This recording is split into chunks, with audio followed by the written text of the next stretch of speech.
वेद व्यास जी ने हाथ जोड़ के निवेदन किया, ये भाव मेरे हृदय में कैसे आएंगे नारद जी?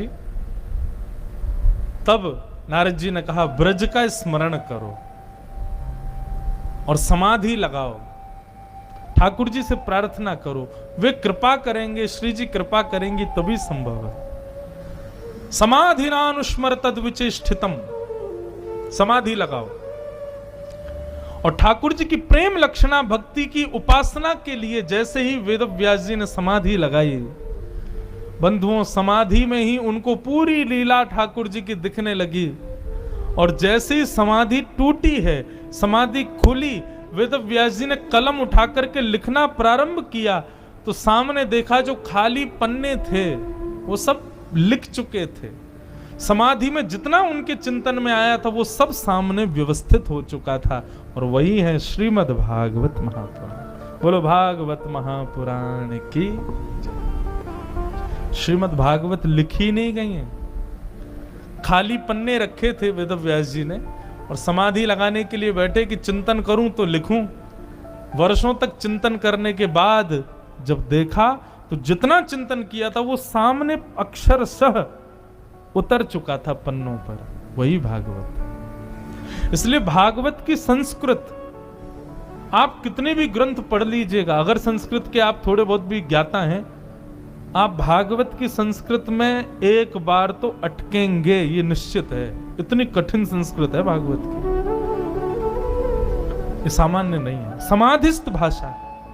इसलिए भागवत में एक चीज और आप देखेंगे, कथा में कहीं कहीं केवल संकेत ही किया जाएगा बात का, वो उसका पूर्ण रूप आपको चिंतन से लाना पड़ेगा अपने हृदय में। ये चिंतन का विषय है, ये ध्यान का विषय है, ये मनन का विषय है। केवल सुनने मात्र से कल्याण नहीं होगा, मनन तो आपको करना पड़ेगा। तब श्रीमद् भागवत रूपी संहिता का निर्माण हुआ। वेद व्यास जी बोले, अब भागवत तो मैंने लिख दी, अब इसको घर घर में जन जन तक पहुंचाऊं कैसे?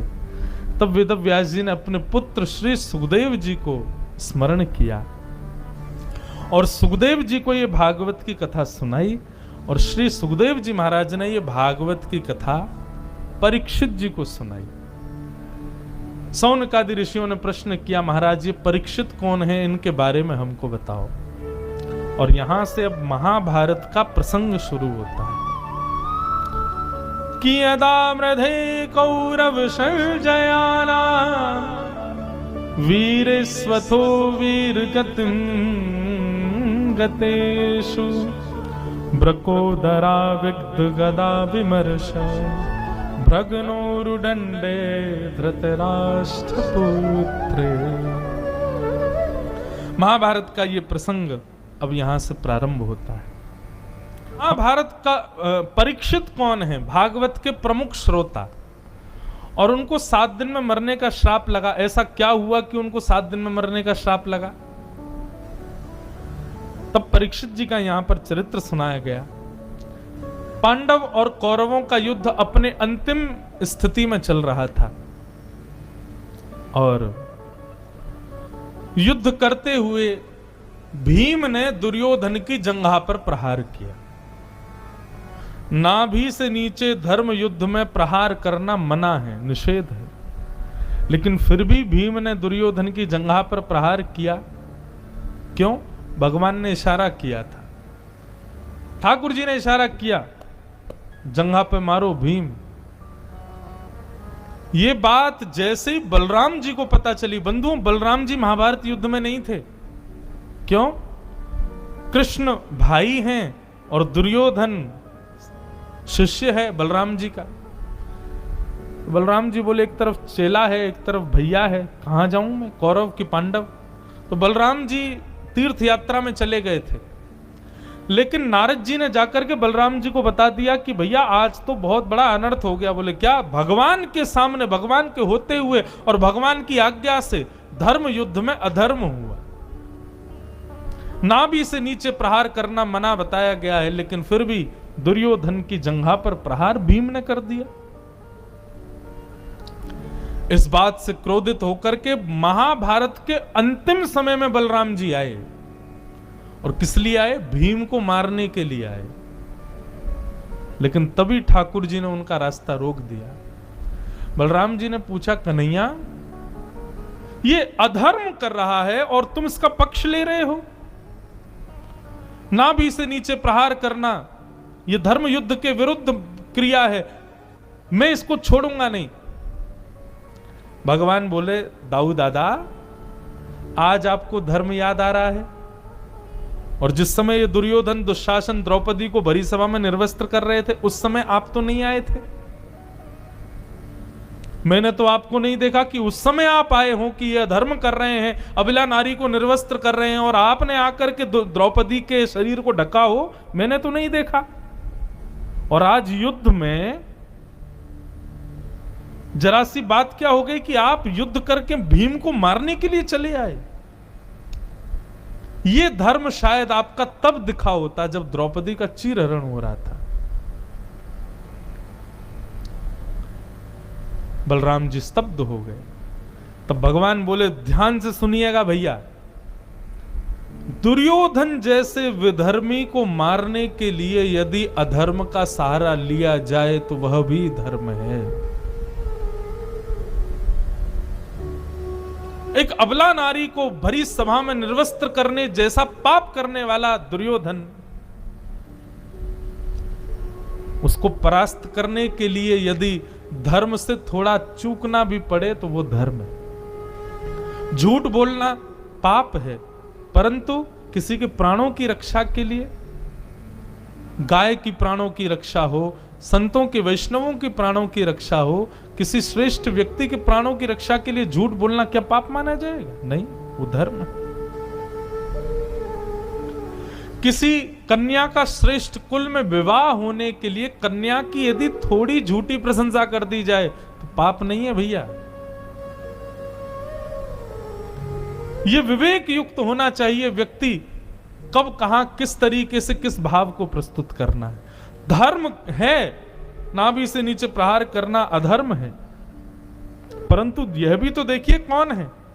दुर्योधन जैसा महान दुष्ट जो अपनी जंघा सहला रहा था सभा में बैठा बैठा और दुशासन से कह रहा था, निर्वस्त्र कर दो इसको, मेरी जंघा पे बैठा दो।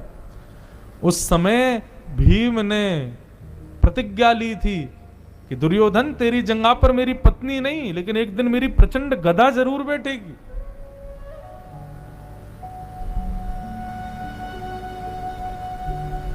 ऐसे विधर्मी को मारने के लिए थोड़ा सा धर्म से च्युत होना पड़े भैया तो वह भी धर्म है।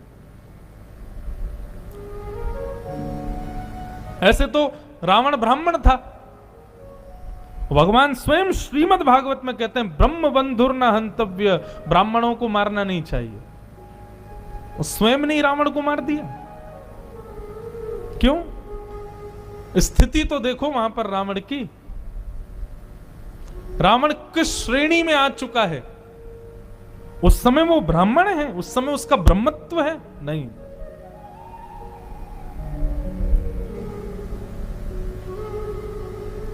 भगवान ने बलराम जी को शांत किया। महाभारत का युद्ध पांडव जीत गए। पांडव नाचने लगे, आनंद मनाने लगे, अपनी विजय का उत्सव करने लगे। दुर्योधन पीड़ा में था, तभी गुरुपुत्र अश्वत्थामा को आदेश कर दिया, जाओ जाकर के सोते हुए 5 पांडवों को मार दो।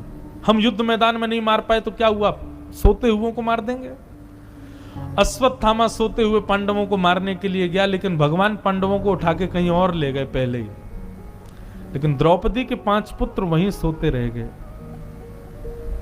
अंधेरे के कारण समझ नहीं पाया कि ये द्रौपदी के 5 पुत्र हैं, और सोते हुए द्रौपदी के 5 पुत्रों को पांडव समझ करके अश्वत्थामा ने मार दिया।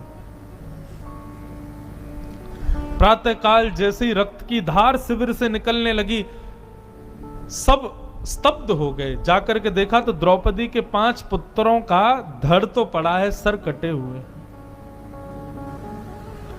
अर्जुन ने प्रतिज्ञा ले ली, द्रौपदी तुम रो मत, तुम शोक मत मनाओ, मैं तुमको वचन देता हूं जिसने भी तुम्हारे बालकों को मारा मैं जीवित नहीं छोड़ूंगा। भगवान अर्जुन का हाथ पकड़ने लगे। अर्जुन क्रोध में कभी निर्णय नहीं लिया करते, पहले क्रोध शांत करो, थोड़ा विचार करो, समझो, तब कोई निर्णय लो। लेकिन क्रोध में व्यक्ति इतना आपा खो देता है, उस समय कोई समझाए उसको भी नहीं सुनता। मैं अपनी कथाओं में कहा करता हूं बंधुओं, एक बात समझिए, क्रोध कम मत करिए। लोग पूछते महाराज जी बहुत क्रोध आता है, क्या करें? क्रोध सबको आता है, संसार में ऐसा कोई है ही नहीं जिसको क्रोध ना आता हो। बस क्रोध की एक पहल आप कीजिए कि क्रोध में कोई निर्णय मत लीजिए, क्रोध थोड़ा कम होने दीजिए, शांत होने दीजिए, उसके बाद कोई निर्णय लीजिए। क्योंकि क्रोध में जब आप निर्णय लेते हो तो वह अगली बार के लिए क्रोध को और प्रचंड कर देता है, और निर्णय भी आपके पक्ष का नहीं होगा, वो कल्याणकारी निर्णय नहीं होगा जो क्रोध में लिया जाएगा। शास्त्रों में आज्ञा क्रोध के लिए की गई, क्रोध करना चाहिए, सबको आता ही है, लेकिन कैसा करना चाहिए? जल के स्वभाव की तरह। जल को अगर जलते हुए अंगार के ऊपर रखोगे तो गर्म हो जाएगा, लेकिन जैसे ही हटाओगे ठंडा होना प्रारंभ हो जाएगा। पर हम लोग कैसे? माहौल क्रोध का हुआ तो उसमें जाते तो क्रोध आता ही है, लेकिन उस माहौल से निकलने के बाद भी हम तिलमिलाए रहते हैं, हम क्रोध में ही रहते हैं। मानव का स्वभाव जल की तरह हो, जब स्थिति क्रोध की तो क्रोध करे, लेकिन स्थिति से परे जब जाए तो जल के स्वभाव की तरह शीतल हो जाए। और क्रोध का भी एक नियम होता है, घटिकत द्वयम, 2 घड़ी से ज्यादा समय तक क्रोध रुकना नहीं चाहिए, नहीं तो वो पाप हो जाता है। 1-1.5 घंटा में अपना क्रोध शांत कर लेना चाहिए, उसका निर्णय ले लेना चाहिए जो भी है। 1.5 घंटे बाद आपके मुखमंडल पर प्रसन्नता होनी चाहिए। अगर आप 2 घड़ी से ज्यादा क्रोध करते हैं तो वो क्रोध कैसा भी हो वो पाप जन्य हो जाएगा।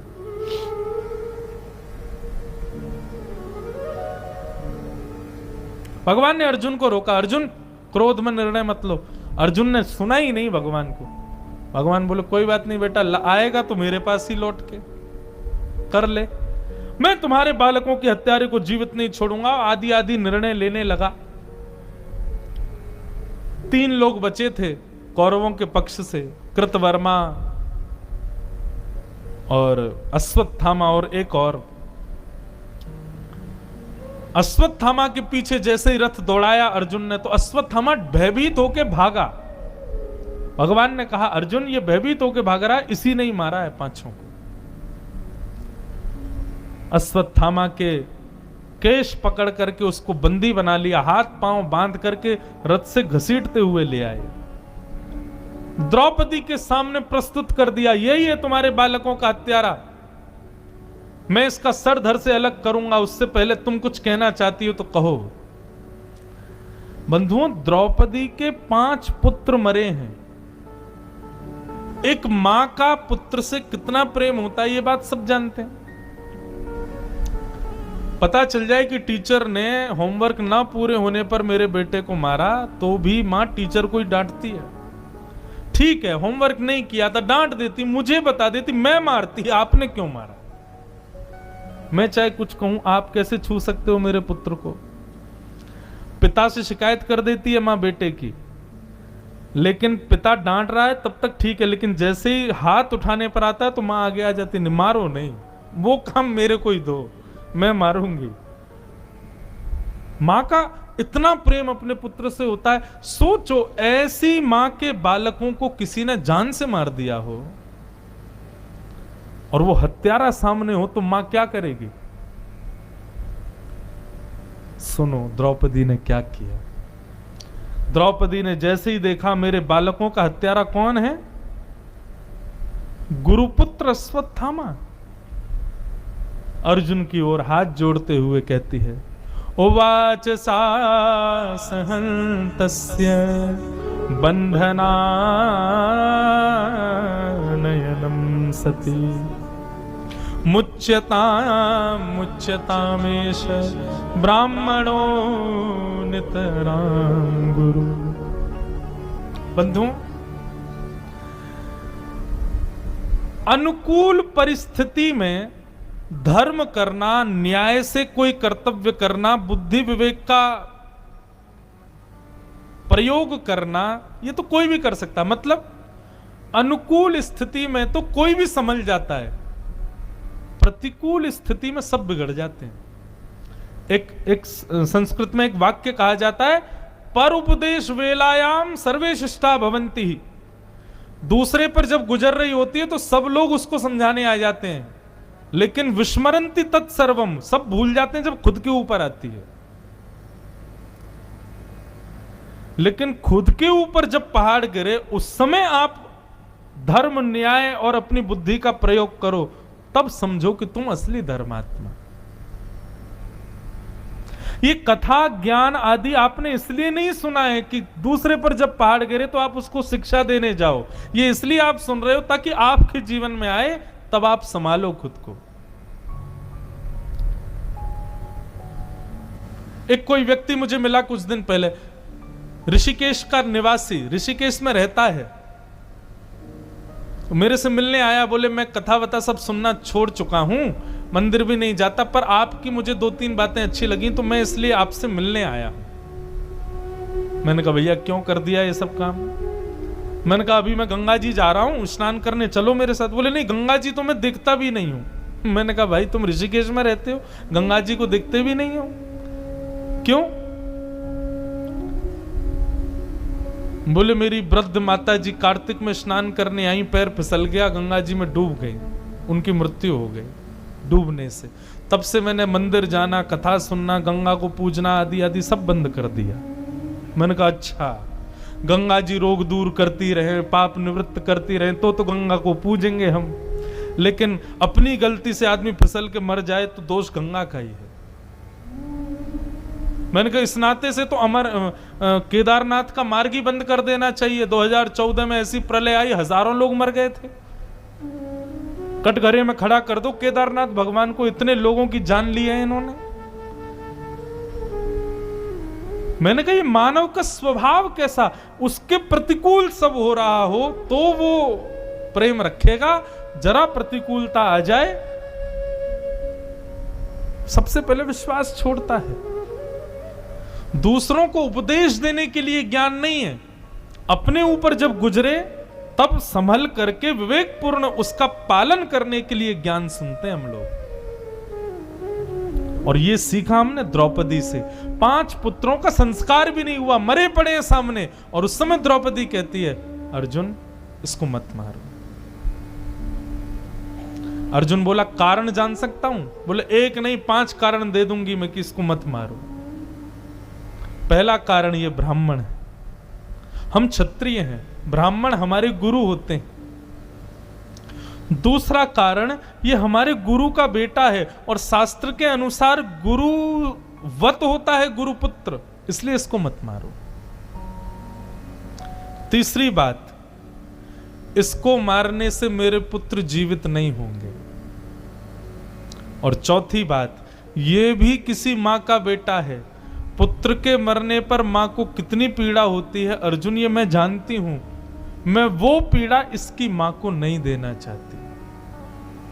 मुझे पता है पुत्र मरने पर ऐसा लगता है मानो 100 बिच्छू एक साथ डस रहे हों, मुझे ये पीड़ा हो रही है तो मैं जानते हुए भी ये पीड़ा दूसरी मां को क्यों दूं, इसलिए इसको मत मारो। और 5वीं बात, मुझे इससे भी ज्यादा चिंता इसकी मां की है, उनके पति को हम पहले ही महाभारत युद्ध में मार चुके हैं, अब इसको भी मार दोगे तो मेरे 5 पुत्र मर गए तो क्या हुआ, 5 पति तो हैं, मुझे किसी का तो सहारा है, लेकिन इसकी मां तो पहले ही विधवा हो चुकी है, पति नहीं है, और अब पुत्र भी चला जाएगा, कहां जाएगी वो? इसलिए अर्जुन इसको मत मारो। द्रौपदी की बातों में 5 चीजें दिखी हैं यहां पर, धर्म, न्याय, दया, निष्कपटता और समता।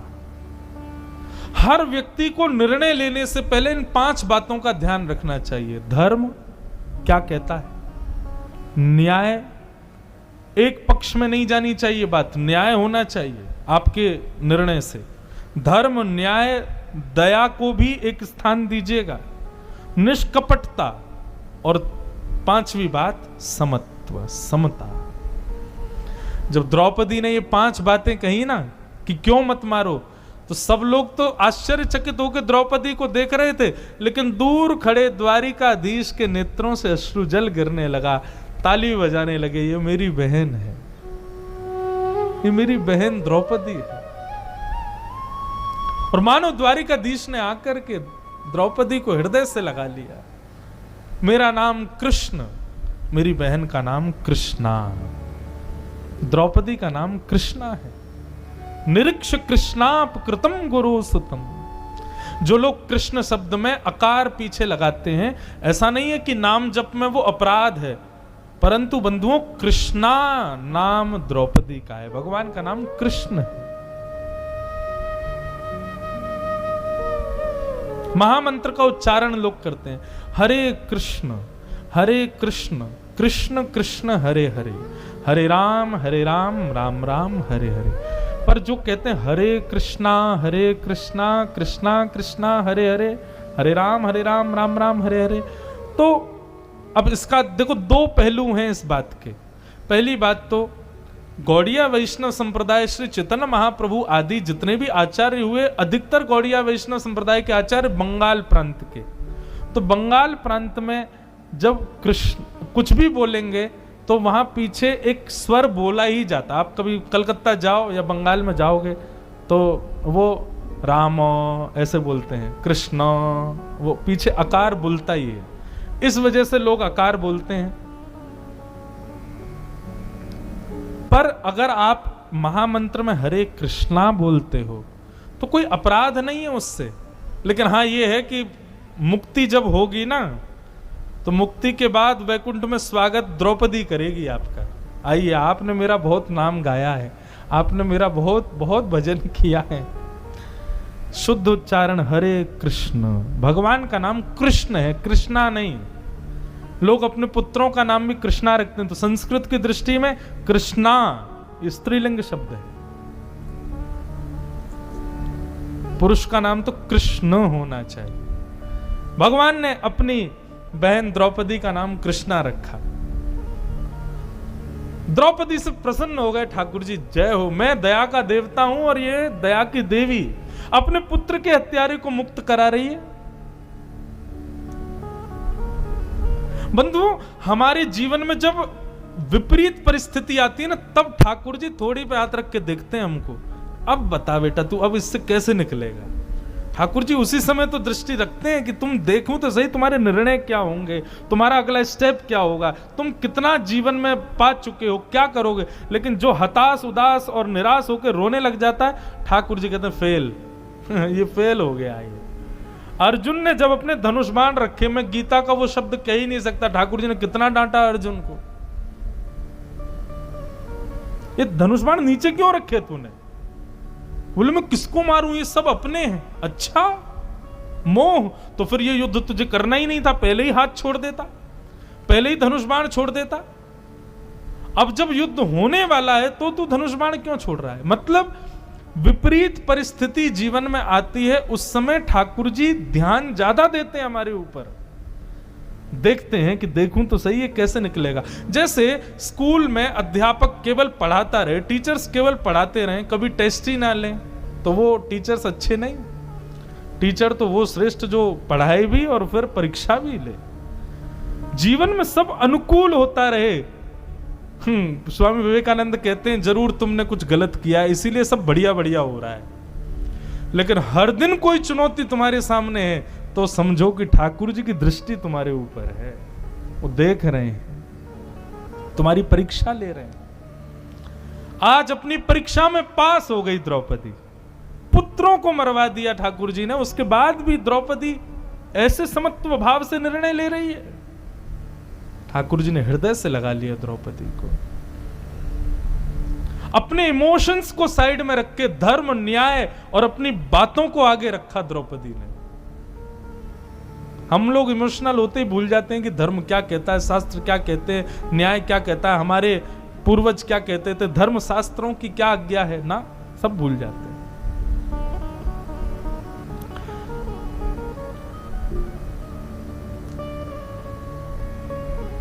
द्रौपदी ने मना कर दिया कि इसको मत मारो। अब मां की आज्ञा नहीं है तो कैसे मारें। अर्जुन ने युधिष्ठिर जी से पूछा, भैया आपकी क्या राय है? बोले मैं भी द्रौपदी के पक्ष में, उसको मत मारो। नकुल सहदेव बोले हम भी इसके पक्ष में। भीम बोले तू छोड़ दे, मैं मार देता हूं। अंत में भगवान द्वारिकाधीश की ओर देखा। ठाकुर जी ने मुंह पलट लिया अपना। बोले पहले मना कर रहा था मैं कि निर्णय मत ले, तब तैने मेरी बात नहीं सुनी, अब आ गया मेरे पास ही, चरणों में गिर गया। बोले भगवान बताइए ना मैं क्या करूं। भगवान बोले अर्जुन देख, सबसे पहले तो तूने प्रतिज्ञा ली है कि तू बालकों के हत्यारे को मारेगा, इसलिए तू इसको मार। 10 मिनट और सुनिए भाव से, फिर हम विराम देते। सबसे पहले तो तूने अपनी प्रतिज्ञा को पूर्ण कर। तूने प्रतिज्ञा ली है ना बालकों के हत्यारे को मारेगा, तो मारो। लेकिन फिर जो बालक मरे हैं उनकी मां का पक्ष भी तुझे देखना चाहिए। द्रौपदी मना कर रही है तो इसको मत मारो।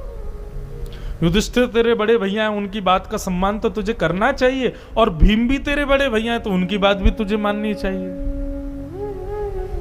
और अब तू घूम फिर के मेरे पास आया तो मेरा भी निर्णय सुन ले। अर्जुन बोला हाँ आप बताओ क्या करूं। भगवान बोले ब्रह्म बंधुर न हंतव्य आतताई बधारण। ब्राह्मण कैसा भी क्यों ना हो अर्जुन, उसको मारना नहीं चाहिए, और बालकों का हत्यारा कोई भी क्यों ना हो उसको छोड़ना नहीं चाहिए। युधिष्ठिर की बात भी मानो, भीम की बात भी मानो, अपनी प्रतिज्ञा भी पूरी करो, द्रौपदी की बात भी मानो, और अपने सखा और अपने गुरु द्वारिकाधीश की बात का मान तो तुमको करना ही पड़ेगा। ब्राह्मण को मारना नहीं चाहिए और बालकों के हत्यारे को छोड़ना नहीं चाहिए। अश्वत्थामा ब्राह्मण भी है और बालकों का हत्यारा भी है। अर्जुन बोला आधा पागल में पहले था, पूरा आज हो जाऊंगा, मैं क्या करूं ना, ये कैसा निर्णय है। ठाकुर जी बोले विचार कर, चिंतन कर अर्जुन। जब रोक रहा था तब तो माना नहीं ना, अब सोच क्या करना है। तब अर्जुन ने थोड़ा ध्यान लगाया, तब अर्जुन को समझ आया व्यक्ति को अपनी मृत्यु से भी ज्यादा प्रिय क्या होता है, अपना आत्मसम्मान। एक बार को मृत्यु स्वीकार है, लेकिन आत्मसम्मान पर बात आए तो व्यक्ति से स्वीकार नहीं होता। मृत्यु दंड से भी बड़ा दंड हो जाता है किसी के सम्मान पर ठेस पहुंचाना। ओ तो भगवान की बात समझ आ गई। अर्जुन बोला कि ये ब्राह्मण है इसलिए इसका सम्मान होता है, ये गुरुपुत्र है इसलिए इसका बहुत सम्मान होता है। आज पूरे सम्मान करने वालों के बीच में ये खड़ा है। मृत्यु दंड से भी बड़ा दंड है भरी सभा में इसका अपमान। और छुरी लेकर के उसकी शिखा का छेदन कर दिया, आधी मूंछ, आधी दाढ़ी और आधे केश निकाल दिए, उसको कुरूप बना दिया। और हर ब्राह्मण के मस्तिष्क में ब्रह्मतेज की मणि होती है, उस ब्रह्मतेज की मणि को मणिम जहार मूर्धन्यम निकाल लिया और धक्के देकर के सभा से बाहर कर दिया। भगवान बोले वाह अर्जुन, यही निर्णय था तेरा। ब्राह्मण मरा भी नहीं और उसको उसकी गलती का दंड भी मिल गया। ठाकुर जी ऐसे खेलते हैं अपने भक्तों के संग, ऐसे ऐसे परिस्थिति प्रकट कर देंगे, अब बताओ क्या करोगे। अर्जुन ने इस प्रकार उसका अपमान किया, परंतु बंधुओं अपमान जिसका हो जाता है वो व्यक्ति सदैव फिर बदले, रिवेंज के भाव में लगा रहता है, बदला लेना है। और वही हुआ। अश्वत्थामा ने बदला लेने के लिए विचार किया, इन पांडवों का पूरा वंश खत्म कर दिया मैंने, 5 बालक मार दिए, क्या कोई और भी बचा है। तभी उसको याद आया अर्जुन का बेटा अभिमन्यु महाभारत युद्ध में मारा गया था। तब किसी ने कहा था कि अरे बेचारा अपने होने वाले बेटे का मुंह भी नहीं देख पाया। मतलब अर्जुन की पुत्रवधू गर्भवती है, यदि मैंने उसके गर्भ के बालक को मार दिया तो पांडवों में कोई तर्पण करने वाला भी नहीं बचेगा। और अश्वत्थामा ने ब्रह्मास्त्र छोड़ दिया, किसको मारने के लिए? अर्जुन की पुत्र वधु उत्तरा को मारने के लिए, जिसके गर्भ में भागवत का प्रमुख श्रोता परीक्षित बसता है।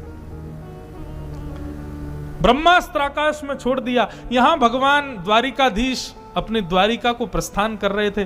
पांडवों से कहा तुम लोग अब जीत गए हो, अब मैं द्वारिका जाऊं। जैसे ही भगवान द्वारिका को निकलने लगे, इतने में ही उत्तरा दौड़ी दौड़ी आई, ठाकुर जी के चरणों में आकर के पाहि पाहि महायोगिन देव देव जगतपते नान्यम तद भयम पश्ये यत्र मृत्यु परस्परम। हे नाथ, मेरे बालक की हत्या करने के लिए देखिए ना, ब्रह्मास्त्र आ रहा है मुझको मारने के लिए, आप रक्षा करो मेरी। ठाकुर जी एक रूप से तो रथ में बैठे हैं, दूसरे रूप से अंगुष्ठ मात्र रूप धारण किया जो किसी को दिखाई नहीं दिया, और उत्तरा की श्वास से भीतर प्रवेश किया। ठाकुर जी ने अपनी चक्रा नाम की गदा को इतनी द्रुत गति से गर्भ में जाकर के घुमाया कि आकाश से आ रहे ब्रह्मास्त्र का आकाश में ही नष्ट हो गया, और उत्तरा के गर्भस्थ शिशु परीक्षित की रक्षा हो गई। बोलो भक्तवत्सल भगवान के। हमारे पूज्य पिताजी महाराज के गुरुदेव श्रीमद जगत गुरु रामानुजाचार्य, पूज्य श्री रामानुजाचार्य जी महाराज एक बात कहते थे, उन्होंने अपने ग्रंथ में लिखा, इतनी सुंदर बात। क्या? कथा भविष्य में व्यक्ति धन कमाएगा, घर बनाएगा, ब्याह करेगा, पुत्र को जन्म देगा, पुत्री को जन्म देगा, ये सब पूर्व निश्चित है। वो अपने जीवन में कभी कथा भी सुनेगा, ये भी पूर्व निश्चित है। तो निश्चित ही कथा वो जीवन में सुनेगा, ये पहले से ही निश्चित है। तो ऐसा बालक जब अपनी मां के गर्भ में रहता है तो 9 महीने तक ठाकुर जी ही उसकी रक्षा करते हैं, ताकि 9 महीने बाद वो जन्म ले और बड़ा होकर मेरी कथा का श्रोता बने। परीक्षित की रक्षा से यह भाव निकलता है कि यहां इस सभा में बैठे हुए आप, मैं, हम जितने लोग हैं, हम अपनी मातृ गर्भ में अकेले नहीं रहे। ठाकुर जी हमारी रक्षार्थ भाव से रहे हैं। क्यों? क्योंकि ठाकुर जी को पता है जीवन में कभी ये कथा सुनने वाले हैं। अपने भागवत के श्रोता ठाकुर जी को इतने प्रिय हैं कि मातृ गर्भ में प्रविष्ट होकर के ठाकुर जी उनकी रक्षा करते हैं। ये कोई सामान्य बात नहीं है मां के गर्भ में प्रवेश करना। मां के गर्भ में हमको कभी जन्म ना लेना पड़े, इसीलिए हम सत्कर्म करते हैं, ताकि एक ही जन्म में सब हो जाए, दोबारा जन्म ना लेना पड़े। उस मातृ गर्भ में ठाकुर जी प्रवेश कर जाते हैं, किसकी रक्षा के लिए? परीक्षित नहीं, भागवत के श्रोता की रक्षा के लिए। और वही बालक जन्म लेकर के भागवत का प्रमुख श्रोता परीक्षित के रूप में परिणत हुआ। बोलो भक्तवत्सल भगवान की।